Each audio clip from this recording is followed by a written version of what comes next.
This episode contains mature language and situations. Listener discretion is advised. You wake to the sound of a train. The clack, clack, clack of wheels. In the distance, is that the sound of birds in a forest? No. It's angels in a choir. Or is it demons from hell? It doesn't matter. You have no memory of how you got here. All you know is that you're lost, and that now you belong to the Grey Rooms.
Season 4, Episode 2.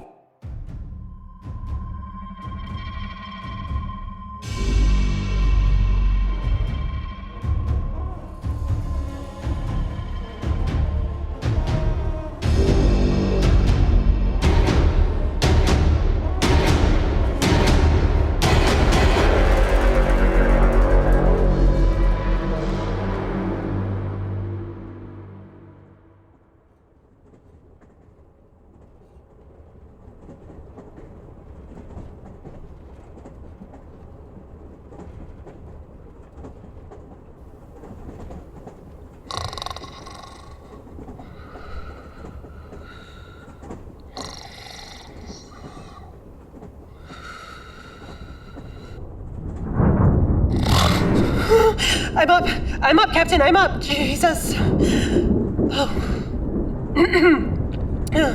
Right. Still on the train.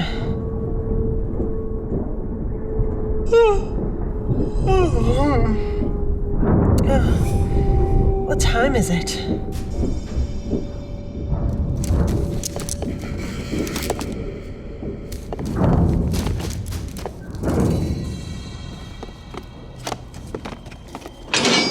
What the? Was that the door lock?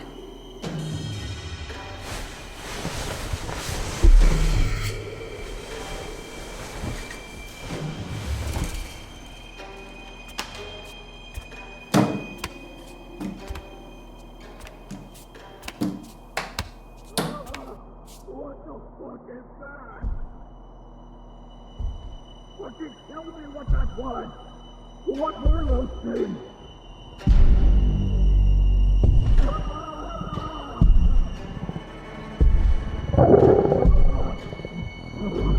Those smiles! How are they alive? They shouldn't have been alive!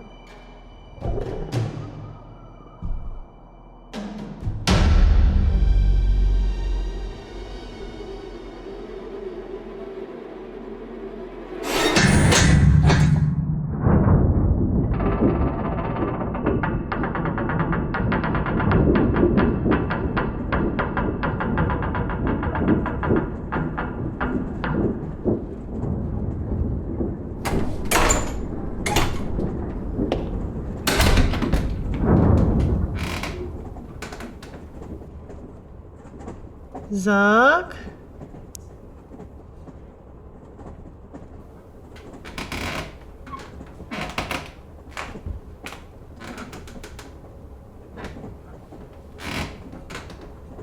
Hey, Zukk.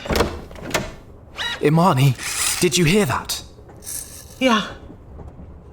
Did they lock your door? I think so. I woke up as he went past. And I didn't really want to leave, you know. Here, follow me, Findley.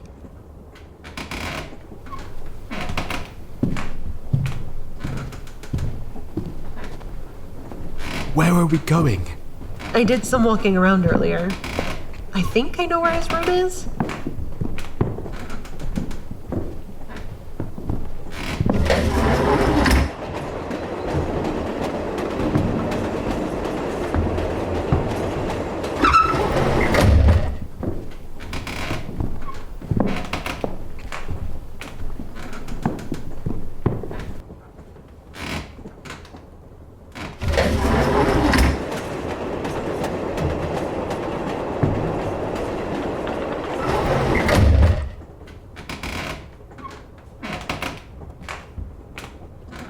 It's halfway down.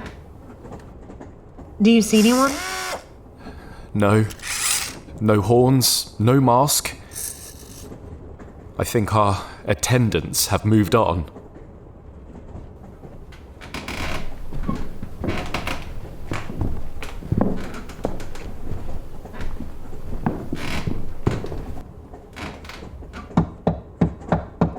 Zukk, hey.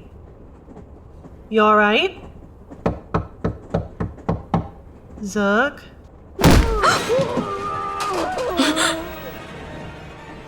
Get out of here! Go!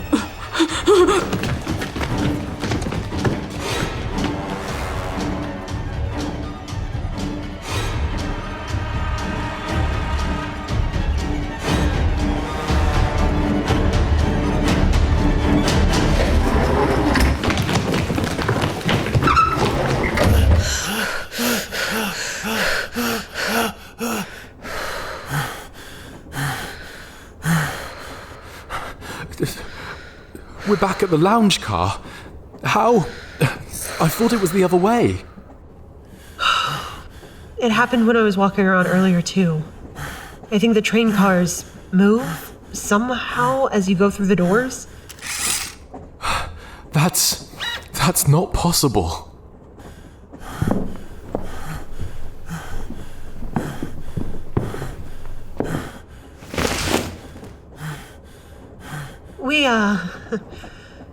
Unless I'm seeing this wrong, I think this train is riding through some kind of swamp made of writhing corpses. What the hell is that thing over there? Are those wings? No. So, funny story. Not the first time I've seen something like that. Those are tentacles. Ugh, I want a drink. You lead a more interesting life than I do. Yeah. You see one class 4 elder being? Hey, you've seen them all.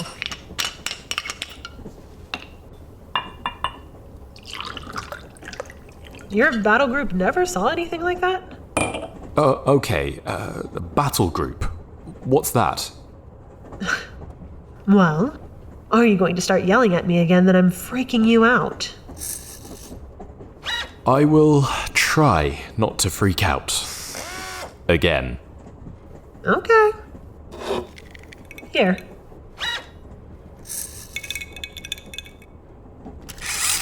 Cheers. Gunbye. That's not half bad. What was the label?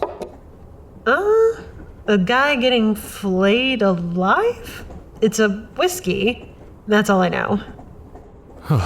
This place, man.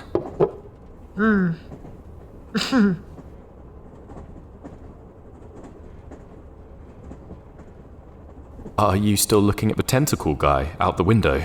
Yeah, it's bizarre. I've never seen an elder act like this. It's like, I don't know, harvesting the corpses?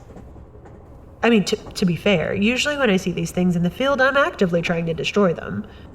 Battle group. Right. Okay, so, just to confirm some things, have you ever heard of Earth? I guess. It's some shithole planet, midpoint on the disk, right? Alright, so... Where I come from my Earth, humanity hasn't gone into space in a long time. And even then, it was just some space stations and shuttles and things. My whole life has been spent trying to claw humanity back from a really dark place. And I mean that literally. My planet was ruled by a dark goddess for, well, we're not really sure. A long time. Maybe 100 years? What? Yeah, that's what the battle groups are. Think of it like my, I guess, extended family? Like a clan. The goddess died maybe 10, 15 years before I was born. By then, my group had been able to carve out a relatively comfortable existence. We hooked up with other clans for what we called sweep and clears, pushing through the ruins of the old world cities, trying to clear out the, things that infested our world. Things like tentacle guy. I don't know what kind of spooky myths you guys have in space or whatever, but on my world, every dark, twisted, evil monster turned out to be real. And something that could tear you limb from limb. Bane. That's dark. I mean, it was a living. Hey, speaking of that, I still don't remember how I got here, do you? No. Let's see, I remember... The last thing I remember before I woke up here was a completely normal day. We'd been on an extended patrol in London. That's a big city on my planet. Used to be one of the biggest, oldest ones in the world. Ah, got it. We finally had some rec time. A couple of days off to rest and research before our next go. Research? Yeah. My specialty is digging into old religions, mystic traditions, stuff people believed in the old world. A lot of that stuff has hints about the creatures that stalked our world. Cracking the books made us better at monster hunting. What about you, Robo-Man? Not a robot. Cybernetics. Ah, right. Yeah, I'm a cyberdoc. Lived on a pretty big way station in the Zag. The Zagreus Cloud. We called it the Zag. It's one of the 12 galaxies. 12? Yeah. The ship drive made it pretty easy to get around. Between galaxies? Well, yeah. Is that weird? I mean, it is for me, but again, it seems pretty clear you and I don't know, I think we're from different dimensions or something? Is that a thing? I don't have a good yardstick for what is and is not a thing. I spent my 20th birthday defending the rooftop of a stone ziggurat from a horde of vampires. Wow. Yeah. So, you're a doctor. What was the last thing you remember before you woke up here? I don't remember a lot. Just a pretty normal day. Kicked back with a beer at Donovan's down the street. Hung out with my crew. Nothing out of the ordinary. Who's Ripper? Ah. Okay, fuck. I need to put bells on you two. Hey, Kryze. Oh, God. Hope you're enjoying the booze, I guess. But whenever you have a stop coming up. Yeah. Does it have to be one of us? Like the elf said, it's up to you guys.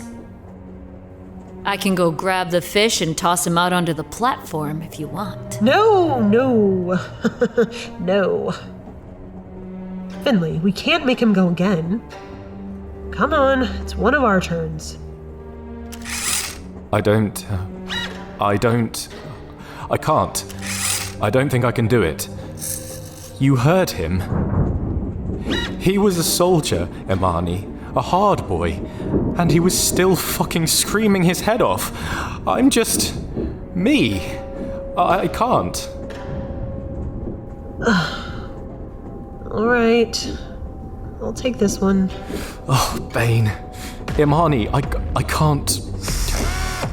Thank you. But you better buck up, boyo, cause you're up next. But what if we just don't? What if we just stay on the train? Oh, please. Try. I have some blades I haven't been able to play with yet.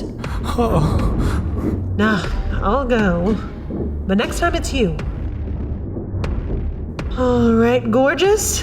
Lead on.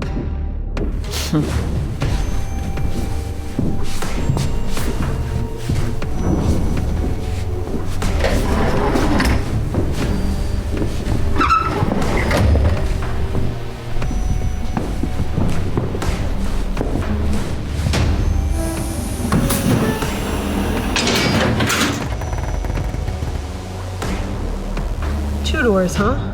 Yup. You pick a door and walk through. Not much to it.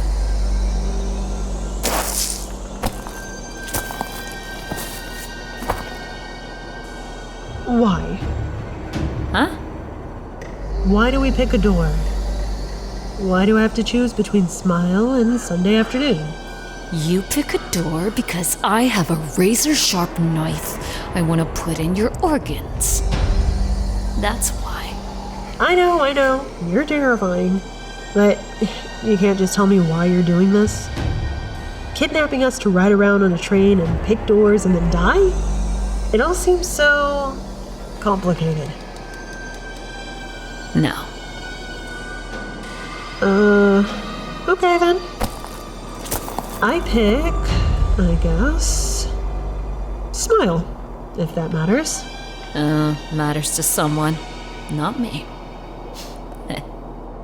Happy dying.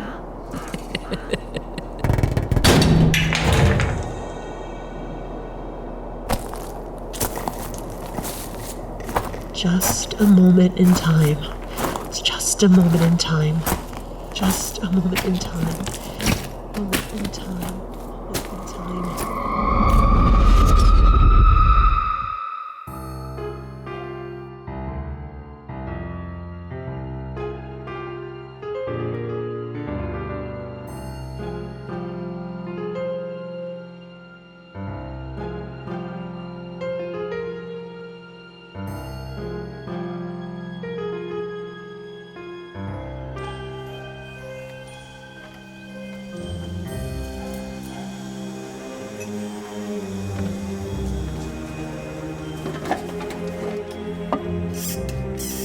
Open wide again for me, please.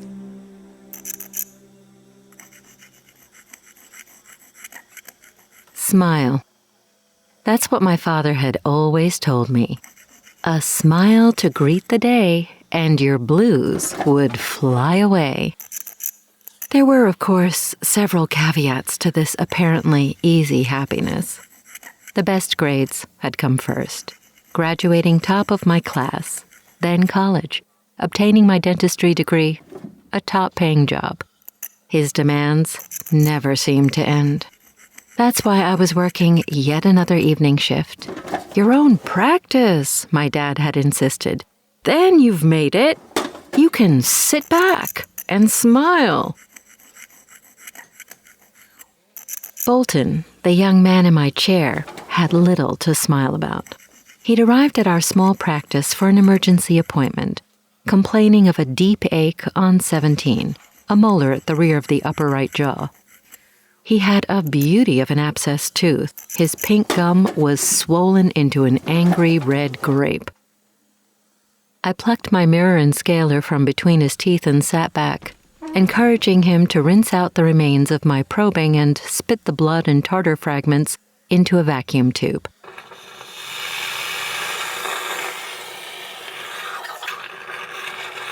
My assistant had left for the day, meaning I was doing all the support work tonight. I'm afraid there's not much I can do to save the tooth. I sat back and pulled my mask down, regretting it instantly. Years of dental neglect hit me square in the face. It was a smell you never get used to. How long has it been like this? Bolton, a college kid, wiped a string of saliva from his lips with a paper towel. I thought he might empty the contents of his stomach into the tube. His pale skin glistened under the examination light. A couple days? Yeah. If you need to yank it, I can't go on like this much longer. I nodded, feeling somewhat relieved. I didn't want him to leave with the tooth still in there. The X-ray had shown some odd growth beneath that abscess. I'd expected all his wisdom teeth would have emerged by now, but something had lodged up along the root of 17, pushing it loose.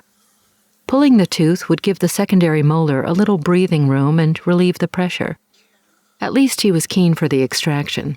Some men could be such babies and put up a fight. Not something I wanted, especially with only Barb on reception and my last patient in the waiting room. So I guess I need to make another appointment? I know this might seem a little sudden. I tried my best to sound comforting. I glanced at the clock. I had time for a quick tug. But it really is for the best if we deal with this immediately. Now? You're gonna pull it now? I turned in my chair and opened a nearby drawer, removing the required instruments and placing them on a tray. Better to not let the patient see. They can become quite anxious. I had a syringe prepared, and as I was only dealing with a single tooth, it contained plenty of anesthetic for the job.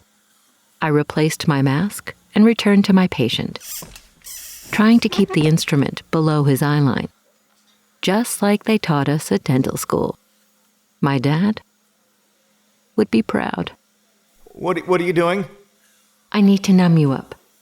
This will be uncomfortable for a second or two, but trust me, you're going to want this.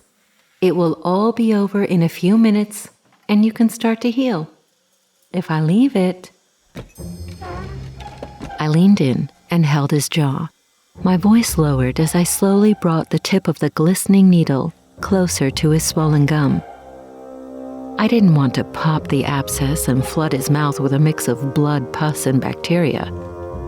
My eyes narrowed, picking out my target. A moment's discomfort, and you'll be right as rain. The needle touched on the shiny pink flesh, and I poked it inside without hesitation, already administering a quick dose of the clear solution. Bolton flinched in the chair with a yelp. I kept my weight on him and used his moment of hurt surprise to retract the needle and jab it in once more. The act always made me think of an embroidery tool they used to sell on the home shopping channel. Numbing gums was as easy as punch, lift, and slide. I managed another couple of doses on the outside of his gum, riding his discomfort as he jerked beneath me. They say you must be some kind of sadist to do this type of work. I wouldn't go that far, but it is kind of fun. I've had bodybuilders and football players blubbering under my tiny needle. Not that I want to further the myth that all dentists are monsters. There we go. Almost done. He had no idea what was coming next. No one preferred the inside gum needles to the outer. I wondered if he could see my smile. The mask hid my mouth, but maybe the rise of my cheeks, the glint in my eyes. Smile, my dad would say. A smile to greet the day, and your blues will fly away. All numbed up, Bolton was ready for the home stretch. He looked at me like a beaten dog, hurt in more ways than one. It would all be worth it once he'd healed. I picked up my set of dainty-looking forceps, an instrument of precision. He shrank back as I slid closer, lightly taking him by the chin to try and coax his mouth open. Is this gonna hurt? You won't feel a thing, I promise. The tip of the forceps clicked against his tortured molar. I spread them wide, clamping down on the offending tooth, and started to slowly wobble it back and forth. The student hardened beneath me, gripping the armrests of the chair. Through the dark lenses of the glasses we had all patients wear, I watched his eyes roll back. He looked upwards, perhaps seeking some divine intervention to make it through the next few minutes. I focused back on the loose tooth. The foundation really had been pushed aside by the growth, and the molar moved freely in my mechanical grip. I'd barely have to try. Blood seeped from between enamel and inflamed gum, staining the bright metal. I took a deep breath, and after firming my stance, strained my forearm to pull down on the tooth. His moan turned to a wail, but not to be perturbed, I gritted my own strong, pristine teeth and yanked harder. The root gave way with a satisfying release.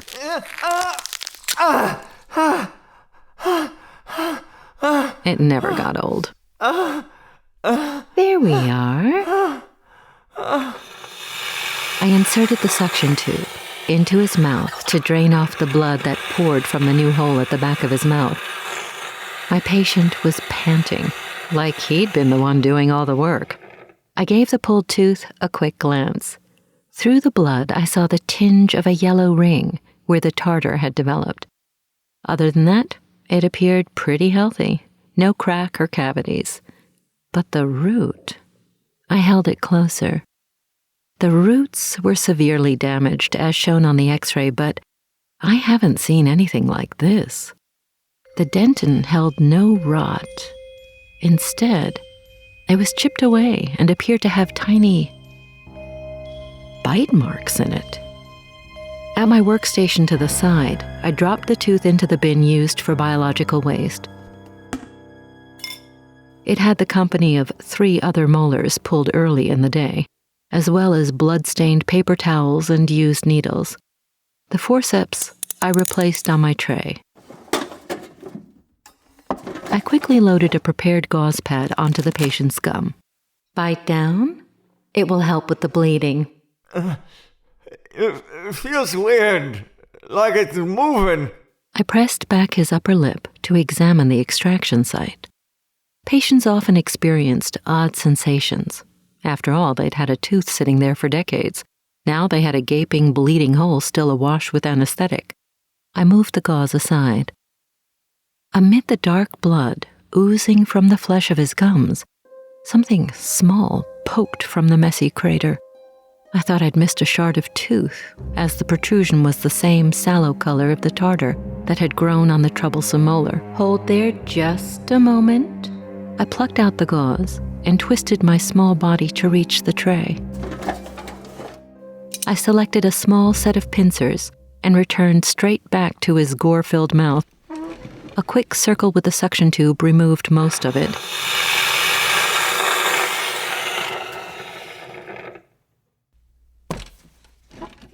Now for the last bit of stubborn tooth. I pinched the end of the pale tip with the pincers. It shrank back, slipping inside the gum. Shh! I needed to concentrate. A nub of tarnished ivory had reemerged back from the pulpy hole. I flashed the pincers up to the gum and managed to pinch the tip, holding the strange growth in place before it retreated. His abscess pulsated, like a spider sac about to burst. I think I have the last of it. I gently eased the tooth remnant from his gum. Its girth swelled as it emerged, the length surprising, the smell penetrating my usually dependable mask. My patient squirmed in the chair, lips curled back as he moaned. With a pop, his labor came to an end.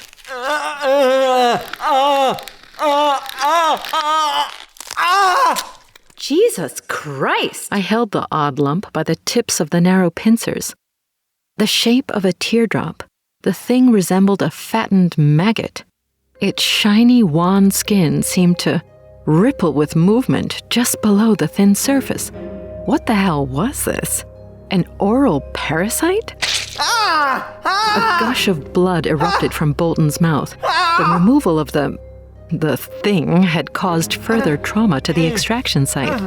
I ensured the specimen was placed to the side for a closer inspection and used the vacuum tube once again.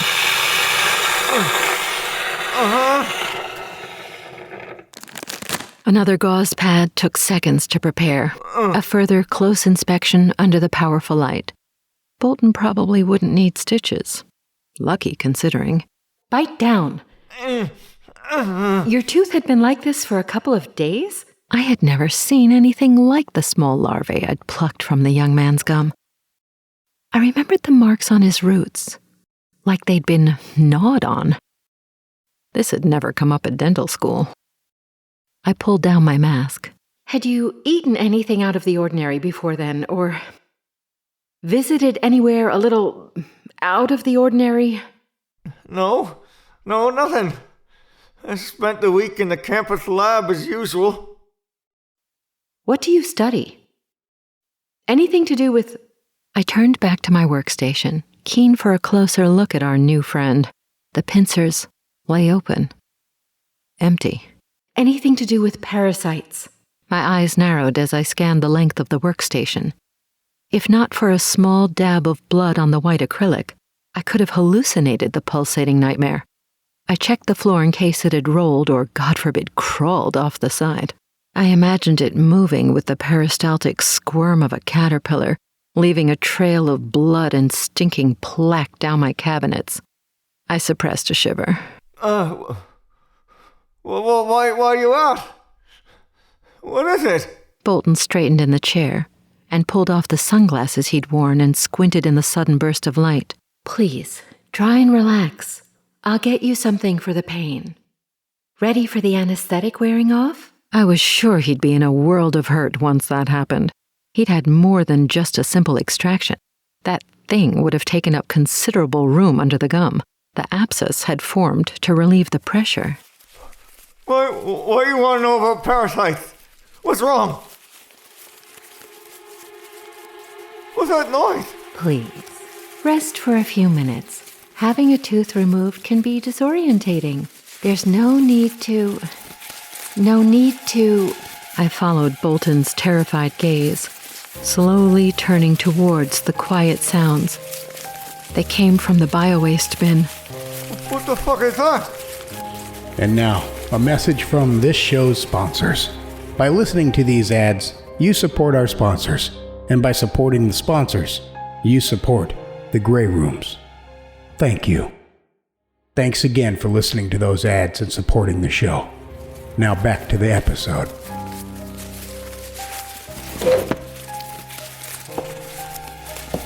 I slowly crept towards the source of the noise, staring down into the twitching contents of the bin. The plastic liner crinkled as the wadded, soiled paper towels were rummaged through. It reminded me of my own student days living in a cheap flat, when I was no stranger to mice in my wastepaper basket. Bolton's tooth, which should have been perched on top of the bloody mess of paper towels, had vanished. A crunching came from the hidden depths of the bin. Bolton's tooth completed a 4-course meal packed with calcium. If the creature was in there, it had almost a full smile to munch through. Reaching into the bin, I scooped out the first handful of waste and dropped it to the side. Still no sign of any of the extracted teeth. I eased my hand inside the plastic container for the next load. The remaining refuse moved as the thing burrowed deeper. I snatched my fingers out before they touched the bloody towels and soiled needles. Shit! Bolton sat perched on the edge of the dental chair, the dazzling light casting a halo around his head. The corner of the gauze pack poked out from between his lips. Good, he was still biting down. I took a steadying breath and reached into the bin once again. I snatched away a fistful of tissue, even risking the couple of syringes I felt within, and threw the whole mess aside. The container held little more, perhaps a couple more bloody paper towels and clotted gauzes. It was running out of places to hide. What's inside? Come on, what's inside? I licked my lips and ran my tongue over my own perfect teeth. I had never once been bit in this line of work, though many of my colleagues had. Not so much as a nervous child in the chair for his first filling had even nibbled me. I flexed my fingers. I'd much rather venture inside a mouth filled with decaying incisors than the bin. The last few scraps of paper rose and fell, as if giving up their secret with a final sigh. I pinched the remains left in the bin and carefully lifted them out, tossing them aside, and leaned over the almost empty container.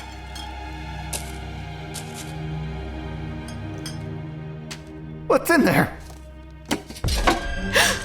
The parasite had grown substantially over the few minutes I had freed it from the tight confines of Bolton's gum line.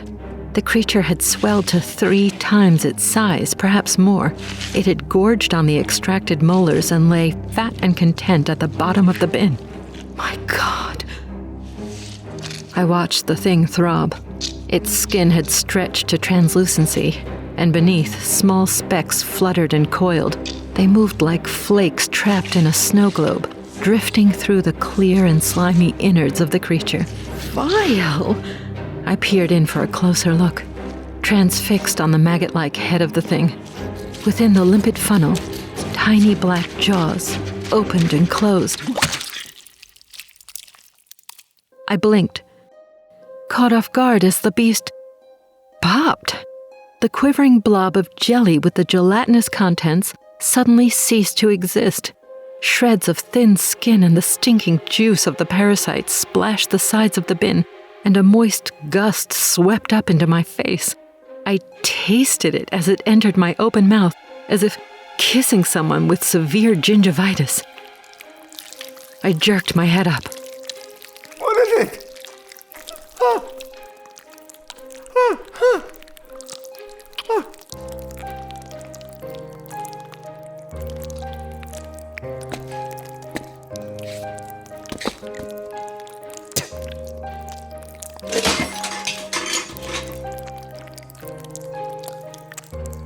Doctor? Doctor?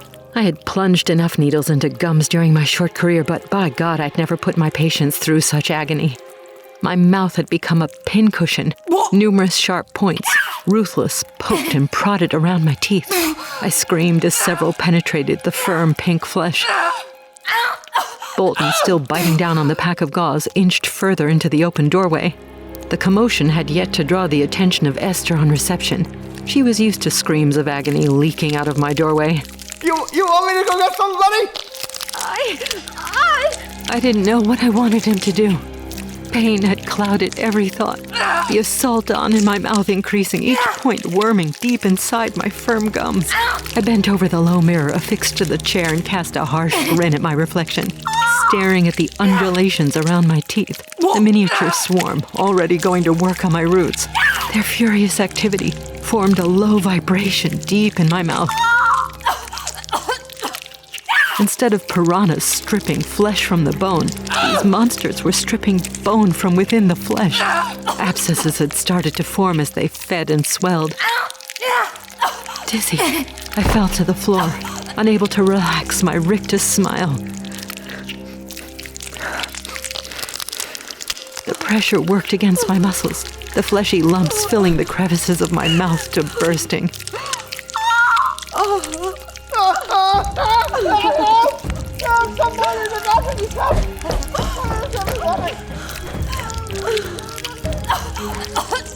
My hands and feet slapped the spotless linoleum.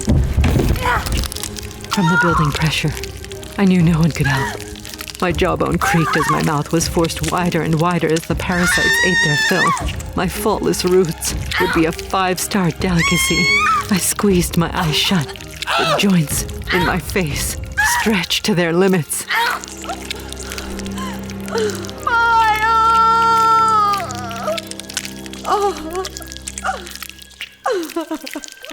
A smile to greet the day, and your blues will filthy them. Filthy!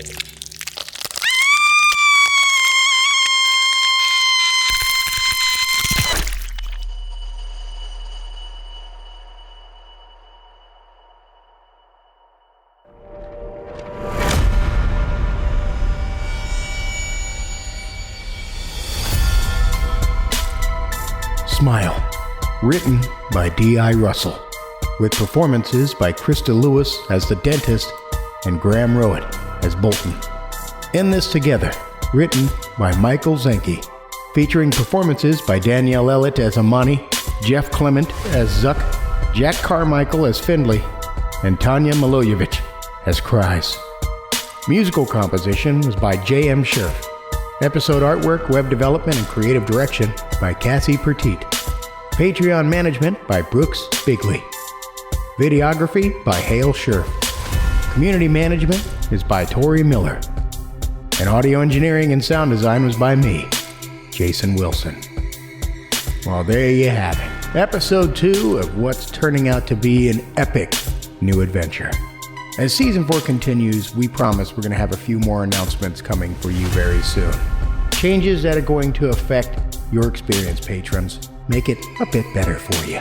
And for anybody who's not a patron, feel free to jump onto patreon.com/The Grey Rooms today and find a tier that's right for you.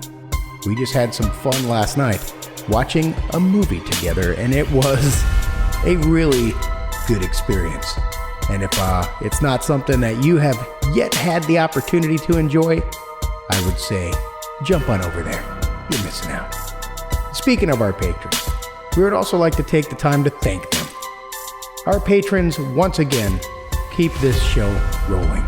Patrons like Allison Chains, Amanda Siegfried, Amy Nikolai, Annalise Belladonna, Arthur Unk, Colton Quickle, Danny the Spoon Lord, Doozer Pendon, Ellie Dowell, Ellen Houghton, Emily Cullen, Eric Pritchards, Eric Phones, Evan Jaffe, Gage Macro, Harrison Lively, Jackalbot Snows, Jason Porras, Jeremiah Overstreet, Jeremy Schaefer, Joanna Walker, Julian Rether, Kelly Bear, Klaus H., Kyle Wilcox, Laura Lupinetti, Lynn Browning, Mary Jane Dillaboo, Megan Pruitt, Michael Velez, Mitch Garretts, Michael Philic BG, My Ex Does Porn, Mick Paul Jims, Paige Pye, Paik Carey, Patrick Stewart, Philippa Key, Plen Plen Plon, All Night Long, Ramius, Riley Warren, Ronan Kumori, Ryan McGann, Ryzan the Mad, Sandy King Carpenter, Sean Geary, Serena Eli, Spirit Live, Talicia Gallman, The Good Prof, Teresa Tabor, TJ Hoddard, Undisputed Baron of Disneyland, Wolf Delta Pi, Zektros Veraskul Shaktola, Dustin Armstrong, Matthew Smith Deal. And we also want to take the time to thank any of those who've left us a 5-star rating and a review. Those reviews keep us at the top of the charts and makes it easier for more twisted souls to find the show. Now you can find the Grey Rooms on Spotify, iTunes, or your favorite podcatcher. But we are also now available on iHeartRadio's Spreaker app. Just download the iHeart Spreaker app or open the browser and search for Grey Rooms. And we here at The Rooms love our listeners. And we want to try to give back to you in the best way that we know how.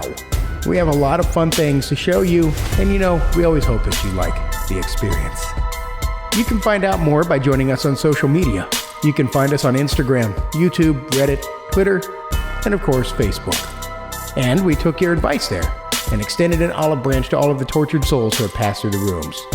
Our emotional support group is always looking to help you with all of your needs.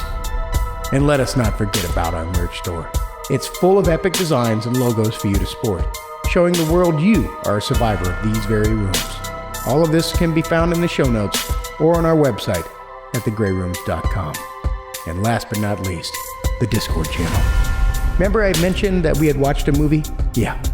Well, if you pop on over to the Discord channel, you can every day experience the splendor and glory that is our Discord community.